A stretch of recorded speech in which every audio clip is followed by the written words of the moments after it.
This is it. Caroline, 60-40. Why did it go from one to the other? I got to say, just giving myself some credit, I did call this on your show early on. Even when it was two-thirds ahead, I said there is no way. I mean, historically speaking, referendums just do not get up in this country without bipartisan support. But even then, I think this was always going to be a tough win.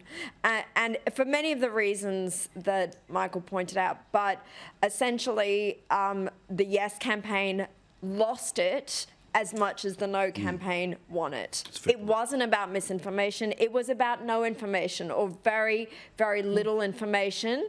And Australians did not want to put something into permanence that they didn't know what it would look like or if it would work.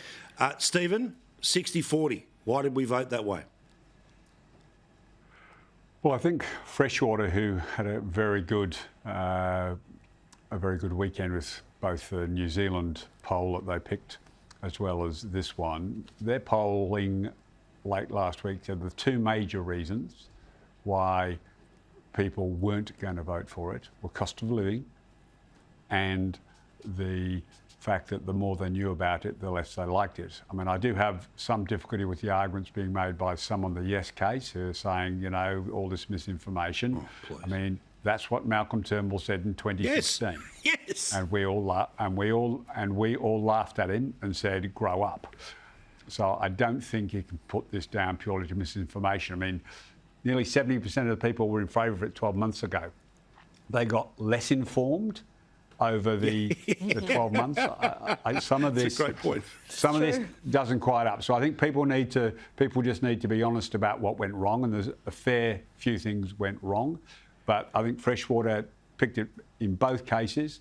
Cost of living went from a small issue 12 months ago to a major issue today.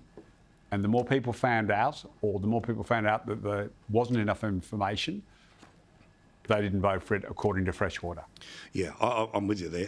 Holly, again, headline, and then we'll get into all of the little things here in our full Brady Bunch attire.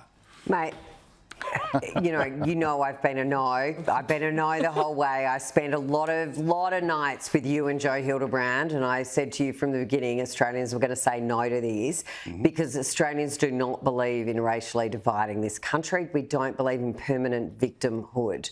And I watched Stephen Conroy. Steve, my heart breaks for you. I watched you last night on Sky, struggling for air. I see you tonight. Mate, this is Albo's absolute debacle. He is the one that pushed this through. Australians were never, ever going to agree with it. And you know, Albo needs to own it, woe to go. He's the one that pushed it through. He's the one that chose to push through with a question that we even said to him, we will support recognition that this whole executive government rubbish needs to go. He decided to ignore getting bipartisan support. There would have been universal support for recognition. Albo pushed forward under his hubris, and his arrogance is what has brought this undone, and he owns it 100% of the way.